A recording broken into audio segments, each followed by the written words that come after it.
Senhor, eis-nos aqui em Tu presença, reconhecendo se Tu não nos visitas, Senhor.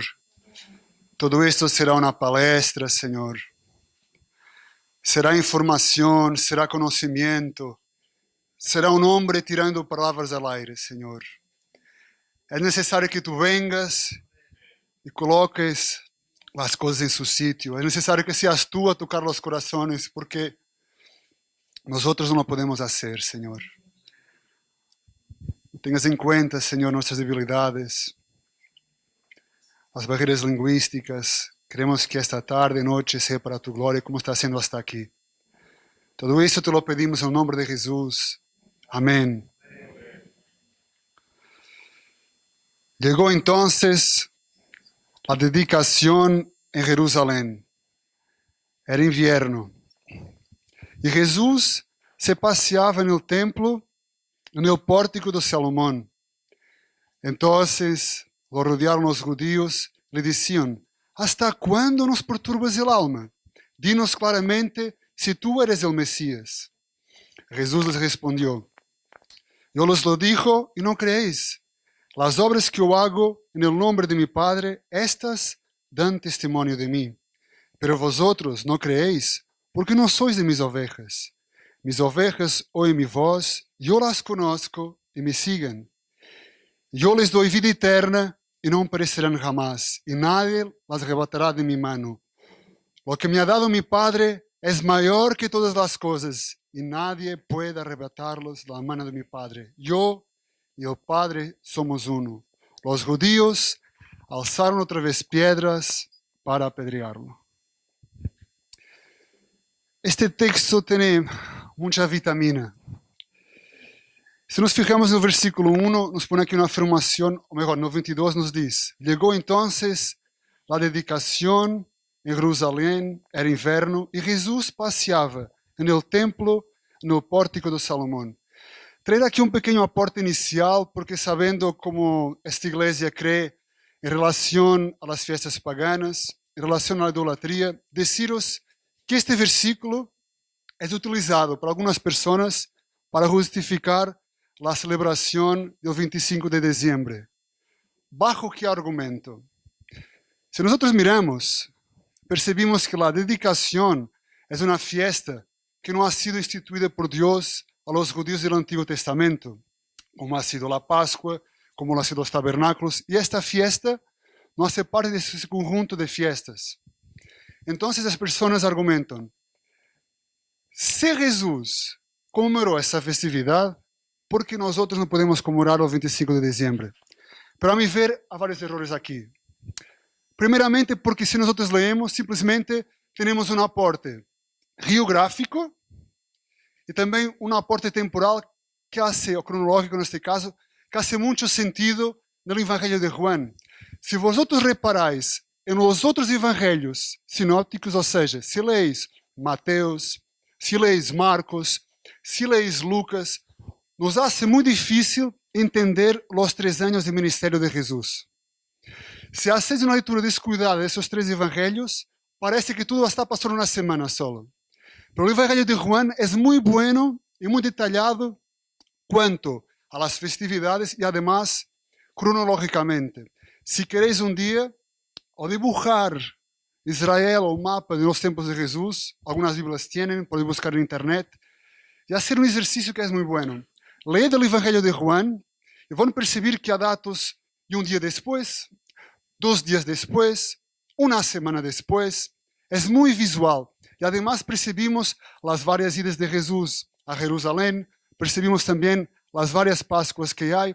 Entonces es un libro bastante temático, en este caso didáctico, para entender los 3 años de ministerio de Jesús. También sabemos en el propio Evangelio que Juan dice: si yo tuviera que escribir todo lo que Jesús hizo, ni los libros de la tierra lo contenían. Entonces, teniendo este aporte, es muy normal encontrar esta noção geográfica de onde estava Jesus. Pero ok, vamos partir do pressuposto que em realidade este versículo é bueno para argumentar de que Jesus estava comemorando esta festividade. As pessoas que dizem isso se dão um tiro no próprio pé. Sabes por quê? Esta festividade que habla aqui, a dedicação, é uma festividade que passa exatamente no 25 de dezembro. Então, se Jesus estava comemorando esta festividade, não estava comemorando seu nascimento. Entendeis?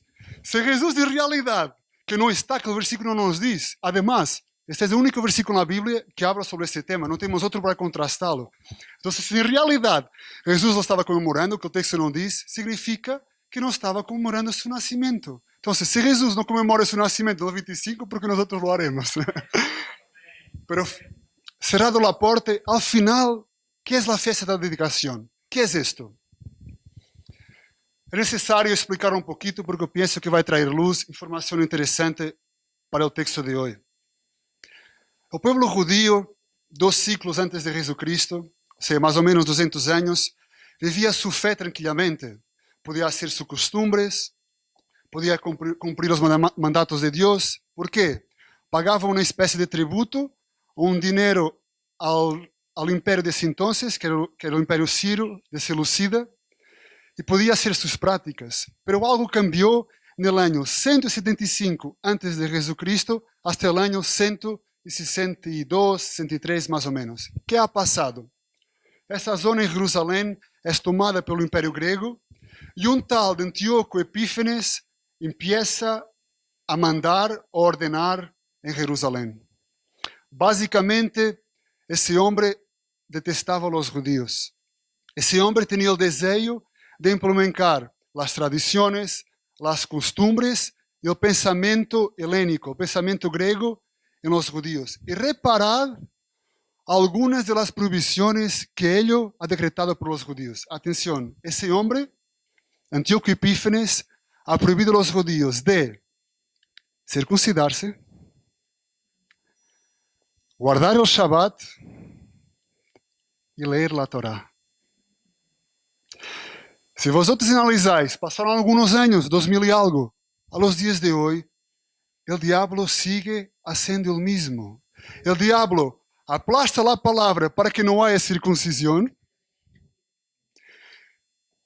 quita as ordenanças que Deus dá, implementa outras que não nos compete celebrar e quita a Torá, quita a palavra. Nada cambiou, sigue sendo o mesmo. Sigue sendo o mesmo. E segundo a história, infelizmente, algo terrível passou. Conta a história que os judíos que estavam tranquilos, parecia que não iam ceder, não? Mas esses judíos que estavam tranquilos, principalmente os mais ricos, han cedido a esta tentación.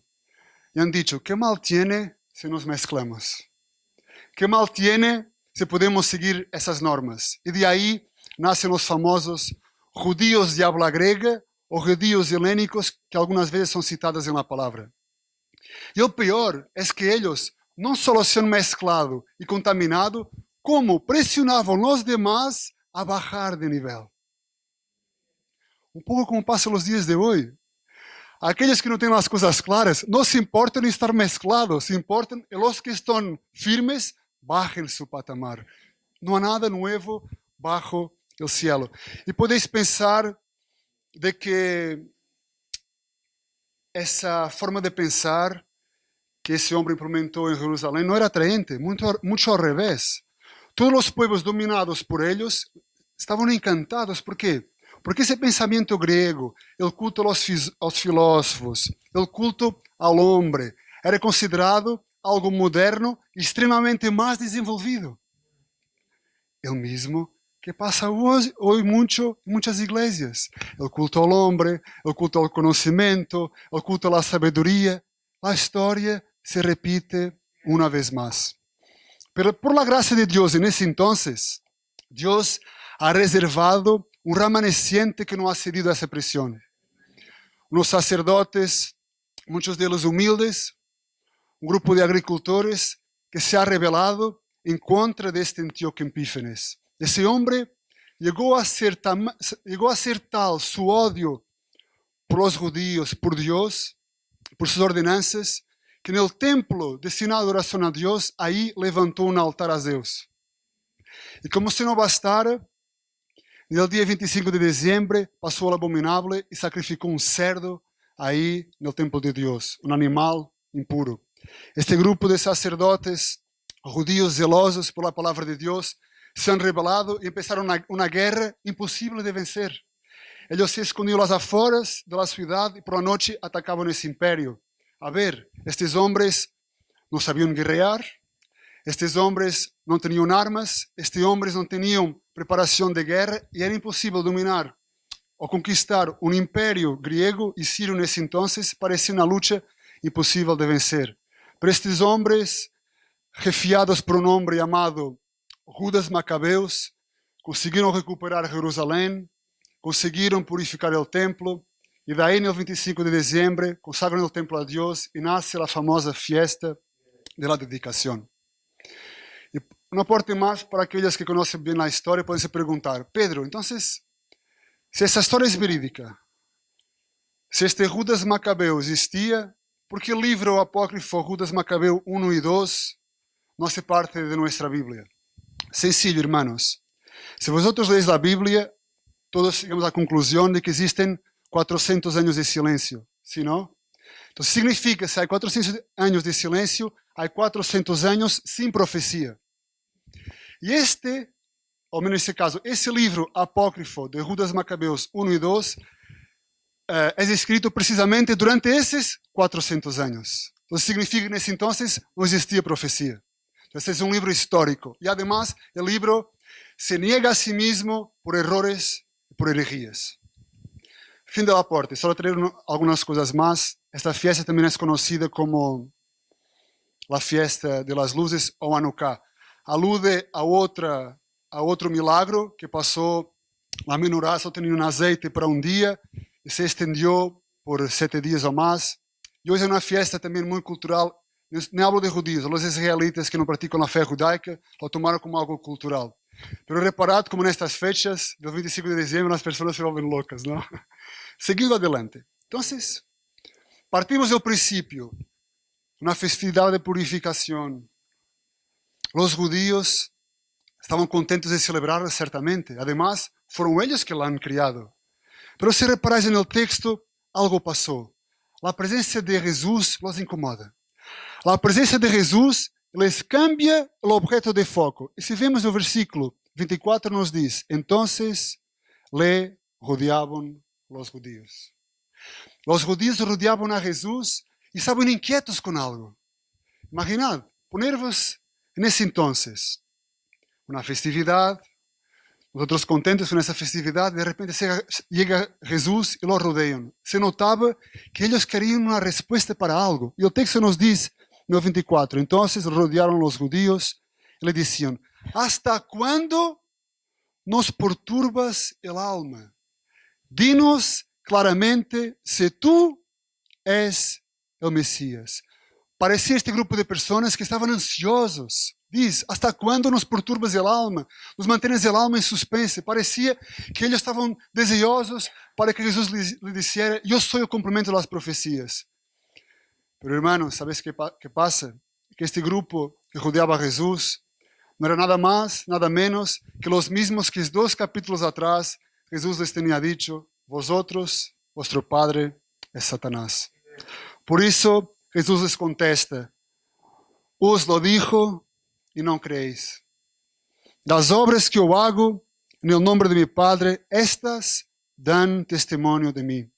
Jesus explica claramente de que por mais que possamos obrar, como explicava o pastor há umas semanas, se não é um ato milagroso, nada vai cambiar. Isso nos diz precisamente o texto no 26, reparado. Pero vosotros não creéis, porque não sois de mis ovejas. Mis ovejas oem mi voz, e eu las conozco e me siguen. Eu les doy la vida eterna e não perecerán jamás. E nadie las arrebatará de mi mano. Lo que me ha dado mi Padre es mayor que todas las cosas y nadie puede arrebatarlas da mano del Padre. Aqui Jesus se apresenta como um Jesus completamente distinto de como se apresenta hoje. Hoje te dizem: ven a Cristo, acepta a Jesus, Parece que Jesús es como un niño que está esperando de que tú te vas a él. Perdona, Jesús. No, al revés. Aquí Jesús se presenta como el rey y dice claramente algunas doctrinas que nosotros hemos sistematizado, mas estão claras. Aqui habla del momento eficaz, de su gracia irresistible, de la predestinación, de la perseverancia de Dios, en este caso que le llaman de los santos. Aquí se queda obvio que si no es Jesús a traernos con cuerdas de amor a la cruz, nosotros nunca, pero nunca nos íbamos a arrepender. Y estas personas hacían parte del grupo de personas que no eran de sus ovejas. Que nos debe llevar eso a pensar que Dios es injusto de ninguna manera. Isso nos deve quebrantar e pensar, Senhor, glória a Ti que nos has llamado, Senhor. Glória a Ti que nos has atraído, porque eu, por minha vontade, nunca, pero nunca me iba a arrepender. Deus é muito justo, hermanos. É tão justo que os versículos que vêm a seguir demonstram claramente como é o homem e sua essência. Este grupo de pessoas que rodeavam a Jesus representa claramente a toda, pero toda a humanidade. Uma humanidade cerrada em suas rotinas, em suas costumbres, em suas religiosidades, em suas mentiras. Por quê? Vos acordáis porque rodeavam a Jesus? Queriam uma resposta a uma pergunta. Sim ou não? Parecia que Jesus não lhes ia dar a resposta. Pero ao final, se nós vemos no versículo 30, Jesus les contesta o que eles queriam escuchar. Ele les contesta, eu e o Padre somos uno.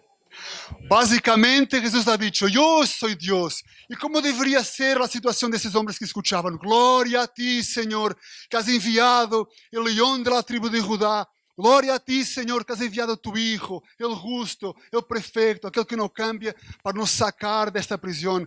Glória a ti que has enviado aquele que cumpre a profecia. ¿Pero ha pasado isso? Não. ¿Qué ha pasado? 31. Pegaron outra vez em pedras para matarlo. Brutal. Como isso é possível? Que nos deve levar a pensar tudo isso. Senhor, que diferença há entre mim e eles? Tu graça que me mirou. Porque nós não éramos distintos, ou melhor, piores que eles. Também, se reparamos, não ha cambiado nada. É o mesmo grupo que nos tempos de Antíoco Epífanes, de Judas Macabeus, rechazaram a verdade por causa de sua comodidade, por causa de seus rituales, por causa de seu dinheiro. É o mesmo que se encontra aqui rodeando Jesus. E atenção, irmãos, se vocês reparais, este grupo de judíos gregos mezclados, eles eram tão ou mais celosos que os demás. Se diz na Bíblia de que Hechos 9:29, Pablo tem um encontro com um desses grupos. Nos diz a palavra o seguinte: Pablo discutia e falava com os judíos de habla grega, estes que se mezclaram, pero estes procuravam matá-lo. Só temos dois grupos de pessoas no mundo: aqueles, por sua graça e misericórdia, han sido salvos, e aqueles que Deus não ha amado. Esto nos deve quebrantar e dizer: Senhor, cuida de nós outros que não somos merecedores de tamanha graça. Pero a pergunta que nos devemos fazer hoje é: Senhor, em realidade eu tenho conhecido ou em realidade hago parte de algum destes grupos que está em prisão aún? Em realidade eu quero deixar todo e seguir-te? Ou em realidade eu aún hago parte de aqueles que miram hacia atrás como a mulher de Ló? Em realidade eu quero colocar a mão no arado? Ou em realidade aún sou como aqueles que iam no deserto e se quejavam de los manjares do Egipto? E não hablamos só em termos religiosos. Que da mesma maneira que este grupo queria apedrear a Jesus, algo parecido passou. Vos acordáis da história quando Jesus vai hasta los Gadarenos, encontra aí o endemoniado, le saca essa legião de demônios, lo envía para los cerdos mueren y ven los moradores de esa tierra, ¿qué hacen? Echan a Jesús. ¿Por qué? Por su comodidad, por su negocio. Ellos también querían apedrear a Jesús. Escuchando esas historias podemos pensar, pero yo no soy así. Pero dejarnos decir, hermanos, cuando nosotros dejamos de seguir sus mandamientos, también estamos apedreando a Jesús. Cuando nosotros sacamos de la ecuación de nuestros negocios a Jesús, también lo estamos apedreando. Cuando nosotros educamos a nuestros hijos como nos da la gana y no como dice la verdad, estamos apedreando a Jesús. Cuando nosotros miramos una mujer mal vestida, nuestro corazón se va con ella, estamos apedreando a Jesús. Cuando nosotros no amamos a nuestras mujeres como Cristo amó a la iglesia, estamos apedreando a Jesús. Cuando las mujeres no se someten a sus maridos bíblicamente, estamos apedreando a Jesús. Cuando nosotros hacemos acepción de personas, estamos apedreando a Jesús. Cuando nosotros nos comportamos indignamente, estamos diciendo lo mismo que estos judíos. Señor, quiero vivir de mi manera y no como tú dices. Cuando nosotros dejamos de guardar los mandamientos, estamos apedreando la verdad. Pero hay una diferencia, hermanos. Hay diferencia entre aquellos que se queden estagnados y no sigan en frente. Y dicen Proverbios, 7 veces cae el justo, pero luego se levanta. El limpio cae en el mal, pero 7 veces cae el justo, pero se levanta. La diferencia está, cuando esto pasa con nosotros, cuando miramos nuestro corazón, Señor, que me librará de este cuerpo de muerte. Señor, que cambia mi vana manera de vivir. Señor, pinga del trono de tu gracia un poco de tu misericordia. Señor, permíteme que guarde tus mandamentos. Señor, não permitas que eu viva solo. Senhor, não permitas nunca que tu mano salga de arriba de mim. Senhor, não permitas que eu viva mi maneira, mi fé. E essa é a diferença. Clamamos e pedimos, Senhor, ajuda-nos. Imaginad, hermanos, estes judíos que estavam aí com Jesus, comemorando uma fiesta de la purificação. De purificação entendiam um pouco. Por mais que Dios tenga ordenado sacrificios en el templo, de animales, rituales, todo eso apuntaba por una realidad mayor. Esos animales imperfectos apuntaban por el Cordero perfecto que iba a quitar el pecado del mundo. Y ahí lo tenían delante, no lo veían. Cada año tenía que ir el sumo sacerdote, limpiarse, tenía que hacer unos rituales para entrar en el lugar santísimo, para poder hacer expiación de sus pecados y del pueblo. Y ese grupo tenía ahí delante el sumo sacerdote perfecto de Melquisedec y no lo veían.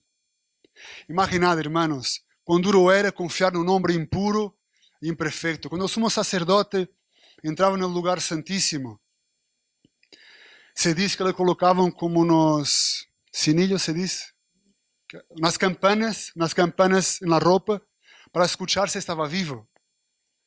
Se paraba de tocar significaba que estaba muerto. Le ponían una cuerda en el pie para poder sacarlo del lugar santísimo, porque no podía entrar ahí nadie, si no moría también.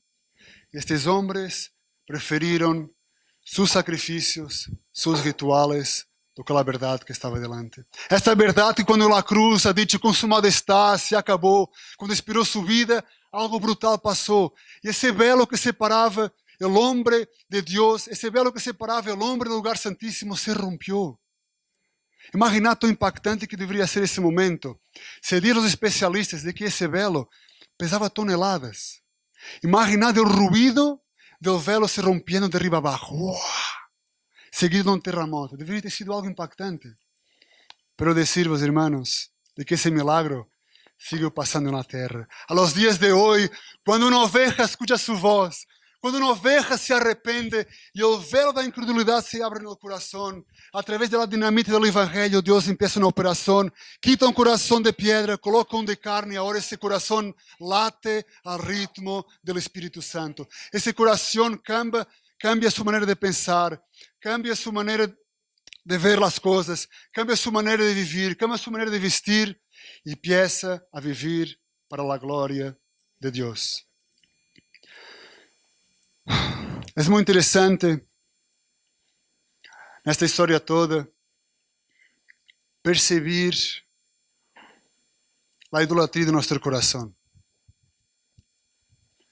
A lo mejor se nos hace raro que nos tempos de Judas Macabeus, de Antíoco Epífanes, no lugar santíssimo, onde deveria estar, ou melhor, no templo onde deveria solamente estar a adoração a Deus, havia um lugar a outro Deus, a Zeus. Nos pode ser raro também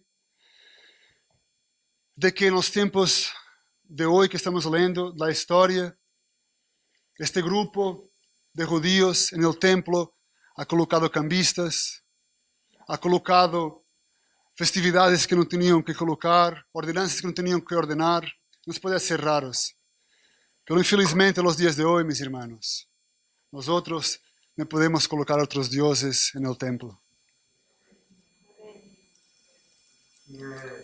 A los dias de hoje, nós podemos colocar no lugar que é solo para Deus simples coisas.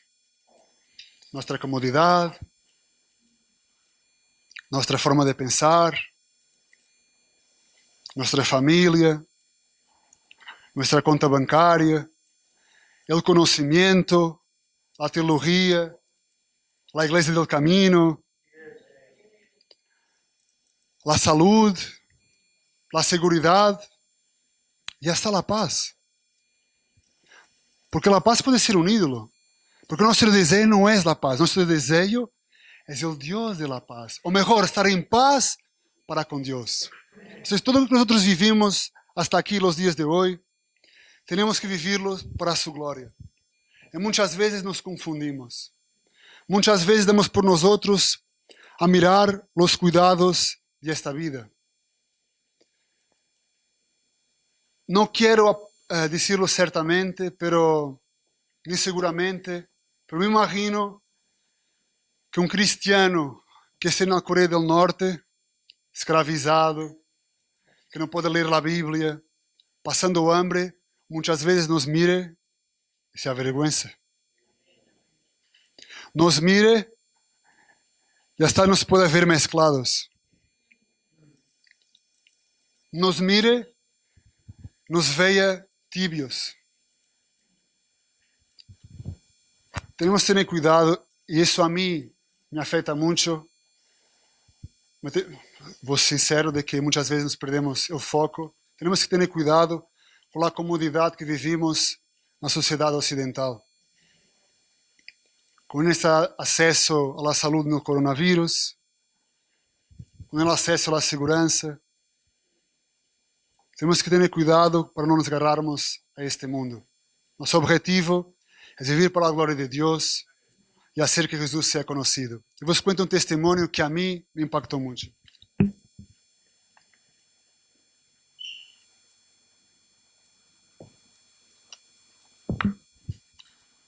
Escutei de uma missionária de Brasil a seguinte história. Ela se ha ido a uma região muito pobre de Brasil para pedir ofrendas para hacer un viaje misionero para predicar el evangelio. Y habló con un pastor, le dijo, ¿dónde o cuál iglesia puedo ir? Era una denominación, le ha dicho, mira, voy a hablar con los niños. Habla con las crianças primero. Entonces, esa misionera se fue a hablar con los niños en la escuela dominical. Les contaba que iba a ser un viaje misionero, quería anunciar a Cristo. Les pedía, hablar con vuestras madres. Vou passar um par de dias a recorrer vossas ofertas para poder levar nesse viagem, que era um viagem largo. Pode ser um lata de atum, meio quilo de arroz, um pouco de sal, o que outros veais. Essa missionária regressou passado uns dias. Quando chega a essa última igreja, se encontra com um niño pequeñito, me parece que de 9 anos, por aí, sem bambas, com o pé no suelo. Ele diz, mira, te he traído minha oferta. E antes que ele dar a oferta, ele diz, ¿sabías que meu padre nos ha dejado quando éramos niños? Somos 3 irmãos. Mi madre sale temprano de casa y solo vuelve muy tarde. Pero antes de salir, nos deja en la hamaca, esas camas de red, nos deja 10 centavos a cada uno, que equivale más o menos a 2 céntimos. Para que podamos, cuando tuviéramos hambre, ir comprar un huevo, lo freír y comer con harina. No nos da el huevo para que no lo robemos unos a los otros. Y este niño, dicho, cuando su madre llega de trabajar en una casa de personas ricas, coloca la comida en una bolsa para que puedan comer por la noche. Y pone la mano en el bolsillo, y ese misionero ha dicho que es la mejor oferta que le han dado. Le da 3 monedas en la mano. Y vosotros pensáis así, a lo mejor sus hermanos le han dado sus monedas. Ese niño le contesta, no he comido huevo el miércoles, no he comido huevo el jueves, y no he comido huevo el viernes para dar mi oferta. Y ese misionero impactado, como nosotros estamos ahora, le ha preguntado, ¿por qué hiciste esto? El niño le contestó, porque yo ya conozco a Jesús. Para muchas personas que aún no lo conocen. Un niño de 9 años. Y con esto todo nos preguntamos, ¿será que en realidad confiamos en Mateo 6 cuando dice que Dios nos va a sustentar lo que necesitamos? ¿Será que en realidad creemos en esos versículos, buscar primeramente el reino de los cielos, el demás viene por acrescento? Nosotros estamos aquí haciendo todo para la gloria de Dios y para hacer conocido a Jesús. Esto a mí me exhorta, os lo confieso. Espero que a vosotros también, porque nos vemos muy lejos de esto todo. Analicemos nuestra vida a la luz de la Escritura y no de una religión. Analicemos, como dice Lucas, tener cuidado de vosotros, para que vuestro corazón no se llene de borracheras, de glotonería y de los cuidados de esta vida, para que aquel día no vos pille de sorpresa. Pero hermanos, es verdad que todos nos vemos aquí en Osea, nos vemos lejos de esa realidad, de esa santidad que nuestro Señor nos da. Pero el texto de hoy tiene algo que es brutal. Algo que nosotros podemos percibir cuán grande es la misericordia de Dios. Podemos percibir de que nosotros en realidad no conocemos el amor de Dios. El texto de hoy nos dice algo brutal. ¿Vos acordáis donde estaba Jesús cuando pasó esta conversación? En el pórtico de Salomón. Imaginad que la conversación que Jesús tuvo con este grupo de judíos pasaba aquí mismo donde estamos. Imaginad que aquí donde estamos, Jesús se presentaba como Dios, iba a ser rechazado y lo queríamos matar con piedras. Y nuestra incredulidad, seguramente todos nosotros íbamos a pensar, aquí este lugar está maldecido para siempre. Aquí Dios no va a salvar ni una mosca. Pero eso es nuestro entendimiento limitado de quién Dios es. Si vosotros reparáis, estudiáis la Biblia, van a percibir algo. De que la Biblia, en el Nuevo Testamento, solo por 3 veces habla del pórtico de Salomón. No hay más ninguna referencia. Una de ellas, en este texto que leemos hoy, encontramos 2 veces más en el libro de Hechos. Y cuando Jesús en realidad ha dicho que mis ovejas oyen mi voz, Jesús estaba profetizando. Y tiempos más tarde, si vamos a Hechos, yo lo busco. A Hechos 3:11 leemos lo siguiente.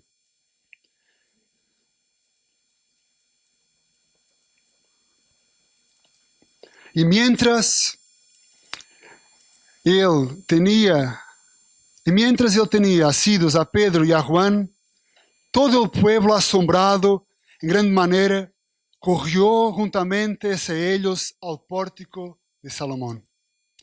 Y en ese entonces, en Hechos 3, ¿qué pasa? Pedro les predica el famoso sermón en que habla de Jesucristo.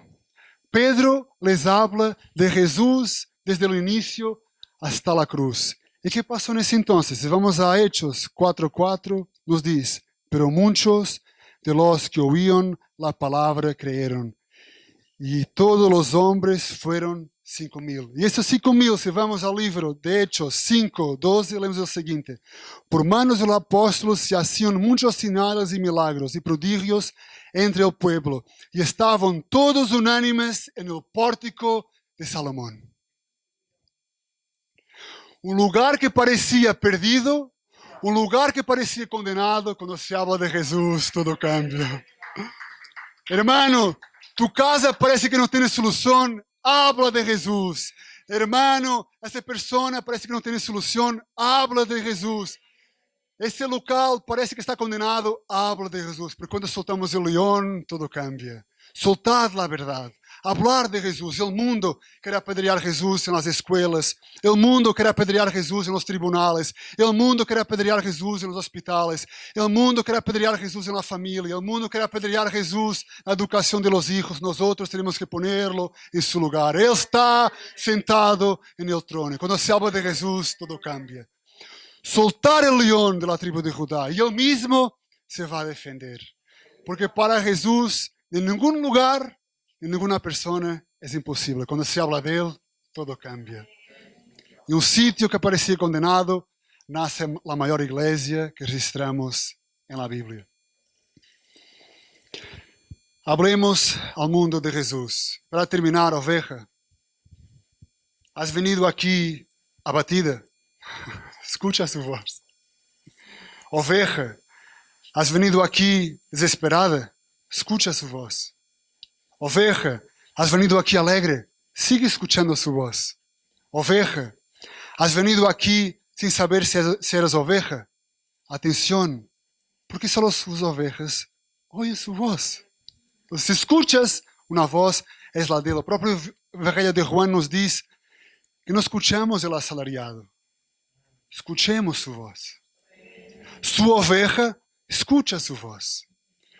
Si nosotros vimos vídeos en internet y hay muchos, reparad cuando están las ovejas juntas del animal, ven otras personas y la llaman, ni contestan, ni se mueven.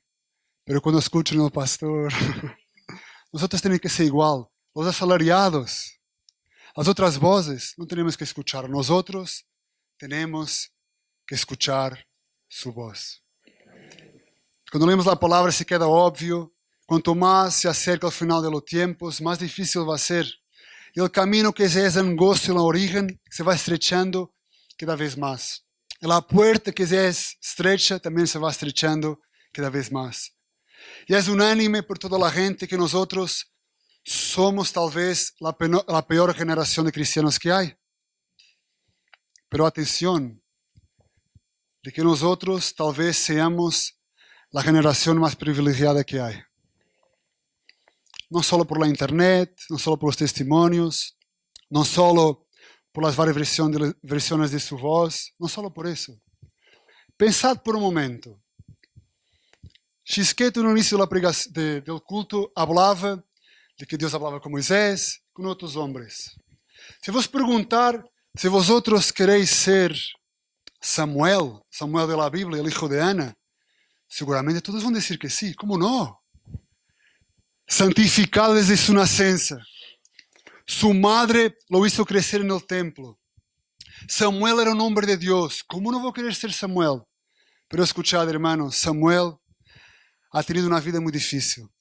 Samuel era sacerdote, profeta y juez. Samuel ha tenido que abdicar de ser juez para pasarlo para Saúl, de que de justo tenía poco. Un hombre que tenía ungido a David tenía que someterse a Saúl, siendo él puro y santo, con las ordenanzas de un hombre perfecto. Samuel, como he dicho, creció en el templo. Y cuando escuchaba la voz de Dios, no la conseguía definir. ¿Os acordáis cuando Dios habló con Samuel? ¿Qué él hizo? Fue el sacerdote Elí y ha dicho, ¿me has llamado? No. Se regresó a dormir. La segunda vez, va el sacerdote Elí, ¿me has llamado? No. Hasta la tercera vez que dice el sacerdote Elí, cuando te preguntaren, cuando te llamaren, contesta, heme aquí, Señor, porque es su voz. Hermanos, nosotros ya no tenemos que submeternos a un juez o rey imperfeito. Nosotros temos aquele que está sentado no trono. Nosotros agora temos um intercessor perfeito que intercede por nossas vidas. Nosotros temos o rei, o leão, o sacerdote que está sentado no trono e ele é nosso rei. E además, hermanos, temos su voz perfeita em nossas manos. Nosotros aqui temos a seguridade de que é su voz. Nós não temos excusa. Hermanos, escuchemos su voz e não apedreemos a verdade. Que Deus nos ajude para a sua glória e para a sua honra.